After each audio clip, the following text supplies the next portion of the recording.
Good morning, students. Today topic is evaluation of real definite integrals by contour integration. Sometimes a very large number of real definite integrals whose evaluation by usual methods become very tedious but can be easily evaluated by using Cauchy residue theorem. So this topic is an application of Cauchy residue theorem to evaluate real definite integrals. So हम first type of integration यहाँ consider कर रहे हैं. It's a 0 to 2 pi function of cos or sin theta d theta. This function is a rational function of sin or cos. So to do this, first working step is put z equals to e to the power iota theta. So dz equals to e to the power iota theta I d theta. So d theta, this is equals to dz upon I e to the power I theta, and e to the power I theta is z. So d theta is dz over iota z. Here z equals to e to the power iota theta. So corresponding to this, we can also write mod z equals to 1. Mod z equals to 1 is a equation of circle whose center at 0 and radius is 1. Now second working steps is, because our integration in terms of sin and cos, and we want to convert into z. So here sin theta is e to the power iota theta minus e to the power minus iota theta upon 2i. E to the power iota theta is z. So this is equals to z minus z inverse upon 2 iota. Simplify this by taking LCM. So this converted into z square minus 1 upon 2 iota z. If our integration contain this term cos theta, then put e to the power iota theta plus e to the power minus iota theta upon 2 and convert it into z. So e to the power iota theta is z plus z inverse upon 2. So this is equals to z square plus 1 upon 2z. And we know that e to the power iota theta is cos theta plus iota sin theta. Now by doing this replacement, our integration in terms of sin and cos converted into in terms of z. So this integration converted into function of fz. This is dz along a closed curve C, where closed curve C is mod z equals to 1, whose center at 0 and radius is 1. Now next working step is, अब हमारा focus है integration, इस integration को solve करना. सो इस integration को हम easily solve कर सकते हैं by using Cauchy residue theorem. So to do this we have to find out the poles. So find out the poles of this function fz, and this function fz is in rational form. So find poles, then find residue at each pole which lie inside this circle C. So this integration 0 to 2 pi function of cos or sin theta d theta converted into integration along C fz dz, and value of this integration, this is equals to 2 pi I sum of residues at each pole which lie inside the circle C. So these type of integration can be done by using Cauchy residue theorem, and these are application of Cauchy residue theorem. So इस working step को हम easily understand करने के लिए हम एक example consider करते हैं. सो हम यहाँ फर्स्ट एग्जाम्पल कंसीडर कर रहे हैं, evaluate by using contour integration 0 to 2 pi d theta over 2 plus cos theta. देखिए फंक्शन हमारा in terms of sine and cos है, और हम अब इसको कन्वर्ट कर रहे हैं in terms of z. By doing this z equals to e to the power iota theta, ये हम लेके चलते हैं. सो डिफ्रेंशिएट करिए और डी थीटा फाइंड आउट कर लें जो हमने अभी देखा था. So d theta equals to d z over iota z. अब देखिए क्वेश्चन में मेरे पास कॉस थीटा है. सो कॉस थीटा की वैल्यू अभी आपको बताई e to the power iota theta plus e to the power minus iota theta by 2, and this equals to z plus z inverse by 2. और इसको अगर हम सिंप्लीफाई कर लें, so z plus 1 upon z by 2, z square plus 1 upon 2z, and here region is mod z, this is equals to 1. सो हमारे पास जो closed curve का रीजन रहेगा capital C, it's a mod z equals to 1 which is a circle, centre at 0 and radius is 1.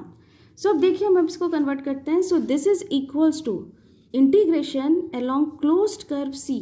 First is d theta. D theta is d z upon iota z and 2 plus cos theta, and cos theta is z square plus 1 upon 2z.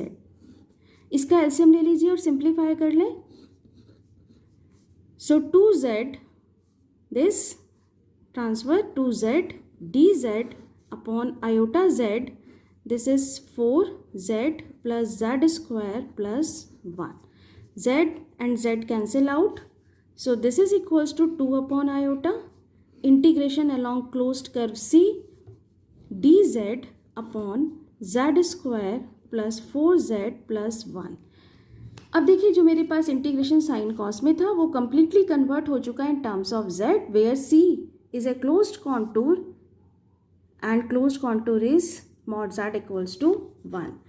So this integration, value of this integration, this is equals to 2 upon iota 2 pi I sum of residue at poles which lie inside this circle C. So this is equation number 1. अब मुझे find out करने हैं poles. तो मेरा next step है poles find out करना for poles. Function is this, put denominator equals to 0. So z square plus 4z plus 1 equals to 0. So z equals to minus b plus minus under root b square minus 4ac upon 2a. So this equals to minus b, it's a minus 4, plus minus under root b square is 16 minus 4ac 4 upon 2. So simplify minus 4 plus minus root 12 by 2. So minus 4 plus minus 2 root 3 by 2. And this is equals to minus 2 plus minus root 3. Here 2 poles. So first pole, let, here first pole, this is let alpha, this is equals to minus 2 plus root 3, and second pole beta, this is equals to minus 2 minus root 3. Now अब मेरा next step क्या होगा? मेरा next step होगा, मेरे पास poles तो हैं, ये देखना है इसमें से कौन सा पोल मेरा इस रीजन में लाई करता है. सो minus 2 plus root 3 is 1.7 something. So minus 2 plus root 3 minus 2 minus root 3. So अगर आप देखें so ये जो पोल है this lie inside the region, इस रीजन के अंदर लाई करेगा. So alpha equals to minus 2 plus root 3 lie inside the region. Region is mod z equals to 1. तो जो मेरे पास पोल लाई करता है मुझे इस पर अब क्या चाहिए? रेजिड्यू. सो नेक्स्ट स्टेप होगा मेरा residue. So residue at z equals to alpha. देखिए here poles are simple pole क्योंकि इनका कोई रिपीटिशन नहीं है, ऑर्डर 1 है. So these are simple pole. So हम ये रेजिड्यू फॉर्मूला यूज करते हैं कॉरस्पॉन्डिंग टू सिंपल पोल, और हमारे पास फॉर्मूला क्या है? Residue at z equals to z naught, where z naught is simple pole. This is equals to limit z tending to z naught, z minus z naught into fz. अब देखिए मेरे पास z naught क्या है? Alpha. So this is equals to limit z tending to alpha, z minus alpha into fz. So this is equals to limit z tending to alpha, z minus alpha, where alpha is minus 2 plus root 3 and fz. Function here, function is, देखिए हम किसका integration कर रहे हैं? Function is this is function. So F Z is 1 upon Z square plus 4z plus 1. अब देखिए function के roots हम ऑलरेडी फाइंड आउट कर चुके हैं. These are alpha and beta roots, तो हम इसको फैक्टर फॉर्म में लिख सकते हैं. z tending to alpha, z minus alpha, 1 upon z minus alpha and z minus beta. z minus alpha cancel out, so residue is 1 upon alpha minus beta. Put the value of alpha and beta. So 1 upon alpha is minus 2 plus root 3 minus beta is minus 2 minus root 3. So this is equals to 1 upon 2 root 3. This is residue. ये हमारे पास value आ गई residue at z equals to alpha. So these value put into the equation 1, and equation 1 is integration of value of this integration. This is equals to 2 pi I sum of residue into 2 by iota. So our integration I, this is equals to 2 upon I 2 pi I sum of residue, and residue is 1 upon 2 root 3. 2 iota. This answer is 2 pi by root 3. This is answer of this real definite integration by using contour integration. Now next example is evaluate by contour integration 0 to pi cos 2 theta upon 5 plus 4 cos theta d theta. Here देखिए यहाँ जो limit है वो 0 to पाई है, और हमने जो भी इंटीग्रेशन पढ़ा वो 0 से 2 पाई. तो मेरा पहला स्टेप होगा कि मैं 0 से पाई को 0 से 2 पाई में लिमिट पे कन्वर्ट करूँ. अब हम ये किसकी हेल्प से करेंगे? By using a property of definite integration. Property क्या है? 0 to 2a fx dx this is equals to twice 0 to a fx dx. अब देखिए आपके पास इंटीग्रेशन है cos 2 theta upon 5 plus 4 cos theta D theta, और लिमिट 0 to 2 पाई. ये limit convert होगी 0 to पाई में twice cos 2 theta upon 5 plus 4 cos theta D theta if f 2 pi minus theta equals to f theta. So f 2 pi minus theta, integrand is cos 2 theta replaced by 2 pi minus theta upon 5 plus 4 cos 2 pi minus theta. Here cos 4 pi minus 2 theta is cos 2 theta upon 5 plus 4 cos theta. So हमारी property satisfy होती है. So हमारे पास जो limit है 0 to पाई, हम इसे convert कर सकते हैं 0 to 2 पाई.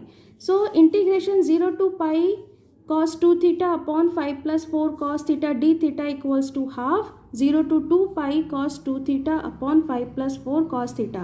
अब नेक्स्ट आपका स्टेप क्या होगा कि हमारे पास जो भी साइन कॉस में इंटीग्रेशन है, हम इस इंटीग्रेशन को कन्वर्ट कर लें in terms of z by putting z equals to e to the power i theta and dz equals to this is equals to I e to the power I theta d theta.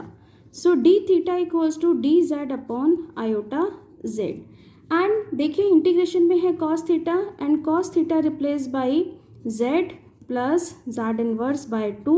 So this is equals to z square plus 1 upon 2z. So हम ये value यहाँ substitute करते हैं. So integration I. अब देखिए यहाँ integration में एक टर्म और है, न्यूमरेटर में रखा है साइन और कॉस. जब आपके पास न्यूमरेटर में साइन और कॉस आ जाए तो आप इसे रियल या इमेजिनरी पार्ट में कन्वर्ट करते हैं. हम जानते हैं e to the power iota theta equals to cos theta plus iota sine theta.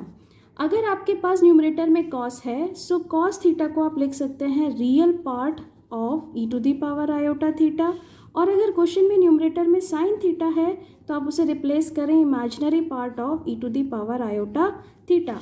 मेरे पास न्यूमरेटर में है cos 2 थीटा, तो मैं यहाँ पर इसे रिप्लेस कर रही हूँ. इसको आप लिख सकते हैं 0 to 2 पाई.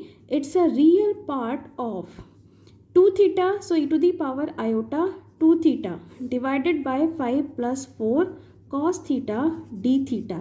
अब हम इसे चेंज करते हैं in terms of z. So this is equals to half integration along c. It's a real part, तो ये आ गया आपके पास real part of e to the power iota 2 theta. e to the power iota theta is z, so e to the power iota 2 theta is z square upon 5 plus 4 cos theta, and cos theta is z square plus 1 upon 2z into d theta. d theta is dz upon iota z. Simplify this. So real part of 1 upon 2 integration along c z square upon 5. this ये मैं cancel करती हूँ 2, तो ये आपके पास आ गया LCM मैंने लिया तो 5z plus 2z square plus 2, और ये z आपके पास था तो z मैंने यहाँ ट्रांसफ़र किया इनटू z, और ये रह गया dz अपॉन आयोटा z. सो देखिए z z cancel out. So this is equals to real part of 1 upon this iota, 2 iota, integration along C. Now z square upon 2z square plus 5z plus 2 dz. अब आपके पास this integration है और इस integration की value होगी, it's a real part of 1 upon 2 iota. This is 2 pi I sum of residue at poles which lie inside the circle, where capital C is unit circle mod z equals to 1. This is the reason of integration. अब next step देखिए, आपको find out करने हैं poles. For poles put denominator equals to 0. So 2z square plus 5z plus 2 equals to 0. So 2z square plus 4z plus z plus 2 equals to 0. So factor is 2z plus 1 and z plus 2 equals to 0. So z equals to minus half and minus 2. These are simple pole और पोल of order 1. अब हम easily analyse कर सकते हैं कि z equals to minus half only lie inside this circle, minus half. Z equals to minus half.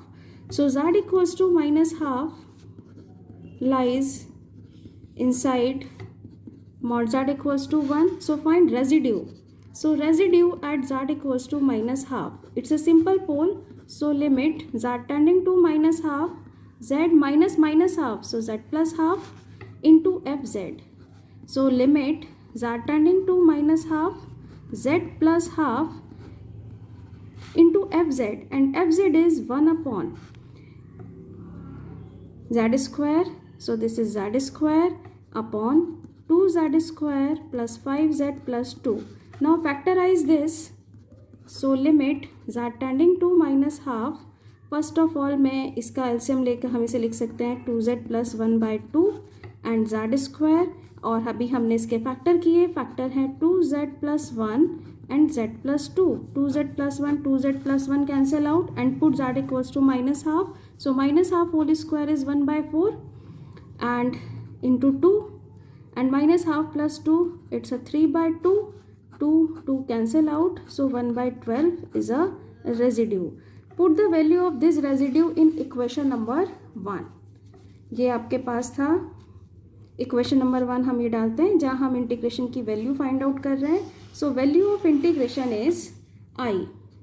This is equals to real part of 1 upon 2i 2 pi I sum of residue. It's a 1/12. 2 iota cancel out. So real part of pi/12, and this is also equals to pi/12. This is required answer.